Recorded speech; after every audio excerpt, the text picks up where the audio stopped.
Hello friends, welcome to my channel. আজকে আমার এই এপিসোডে আমি আপনাদের এক্সেল শিট নিয়ে একটি জিনিস শেয়ার করব। যে প্রবলেমটি আমরা ফেস করে থাকি, একটি বড় লার্জ একটা এক্সেল শিট আমরা যদি এক পেজে প্রিন্ট করতে যাই, সেক্ষেত্রে আমাদের নানান রকম সমস্যা দেখা যায়। এক পেজে আমরা প্রিন্ট করতে পারি না। প্রিন্ট প্রিভিউতে দেখলে আমরা দেখা যায় যে অনেক কিছু ওর থেকে বাদ চলে যাচ্ছে। সেই প্রবলেমটিকে সলভ করে আমরা এই ভিডিওতে দেখাবো। I am Sanjib and you are watching Digital Sanjib.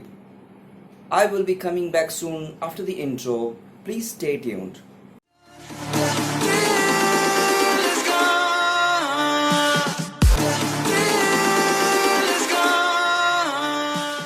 Welcome back. Friends, আপনারা এবার আমার ডেস্কটপের স্ক্রিনের দিকে দেখুন। আমি আমার তৈরি করা একটি এক্সেল শিট ওপেন করেছি। এই এক্সেল শিটে দেখা যাচ্ছে একটি পরীক্ষার ফলাফল। এক্সেল শিটে দেখা যাচ্ছে রোল নাম্বার থেকে আরম্ভ করে স্টুডেন্টদের নাম, বিষয় এবং রিমার্কস ইত্যাদি কলম, এবং নিচে স্ক্রল ডাউন করে দেখা যাচ্ছে মোট 60টি স্টুডেন্টের ডেটা এখানে শো করছে। এই শিটটিকে আমাদের যদি এখন প্রিন্ট করতে বলা হয়, তাহলে আমাদের প্রথমেই যেতে হবে প্রিন্ট প্রিভিউ অপশানে। প্রিন্ট প্রিভিউ অপশানে যদি আমরা যাই, আমরা দেখতে পাবো, ভালো করে লক্ষ্য করে দেখুন, যে এখানে কলমের মধ্যে ওই হিস্ট্রি কলম অবধি দেখা যাচ্ছে, কিন্তু আমাদের তারপরেও অনেকগুলি কলম বাদ চলে গেছে। আবার যদি স্ক্রল ডাউন করে নিচে দেখেন, সেখানেও দেখবেন যে 60টির জায়গায় 49টি ছাত্রের ডেটা দেখা যাচ্ছে, বাদবাকিগুলো দেখা যাচ্ছে না। সেক্ষেত্রে আমি যদি প্রিন্ট করি, তাহলে আমার পুরোটা প্রিন্ট হবে না।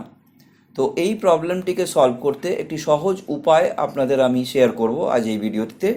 এখানে একটা যে লাইন দেখা যাচ্ছে, ভালো করে লক্ষ্য করুন, আমি যেখানটা মার্কা করে দেখাচ্ছি সেটি হচ্ছে এই পেজের উইডথ আর কি। সুতরাং এই উইডথের বাইরেও অনেক কিছু আমাদের ডেটা রয়ে গেছে। তো আমরা প্রিন্ট করতে গেলে এক পেজের মধ্যে আমাদের যেটি করতে হবে সেটি আমি এখন দেখাবো। পেজ লেআউট মেনুটিতে ক্লিক করলে আমরা দেখতে পাবো ওখানে উইডথ এবং হাইট বলে একটি অপশন আছে, যেখানে দুটোকেই অটোমেটিক বলে দেখাচ্ছে। আমরা কি করব, একই পেজে আনার জন্য উইডথ অটোমেটিকটাকে চেঞ্জ করে দিয়ে করে দেবো 1 পেজ, আর হাইট অটোমেটিকটাকে চেঞ্জ করে দিয়ে করে দেবো 1 পেজ। এইবার আমরা দেখে নেব বন্ধুরা যে ওটি এক পেজে পরিণত হলো কিনা প্রিন্টের জন্য। এবার আমরা যদি প্রিন্ট প্রিভিউতে যাই, এইবার দেখুন ম্যাজিকটি দেখা গেল যে আমরা রোল নাম্বার থেকে রিমার্কস প্রত্যেকটি কলমই এক পেজের মধ্যে চলে এসছে। শুধু তাই নয়, স্ক্রল ডাউন করে দেখুন পুরো 60টি ছাত্রের টোটাল ডেটাটাই আমরা এক পেজেই দেখতে পাচ্ছি। আশা করি বন্ধুরা এতক্ষণ আমার ভিডিওটি দেখে এক্সেল শিটের যে বড় ডেটা সেটাকে কিভাবে এক পেজে প্রিন্ট করা যায় সেটি আপনারা এখন থেকে নিজে নিজেই করতে পারবেন।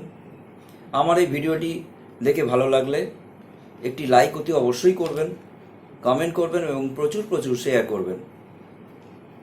At last, please subscribe my channel and hit the bell icon to get my latest videos.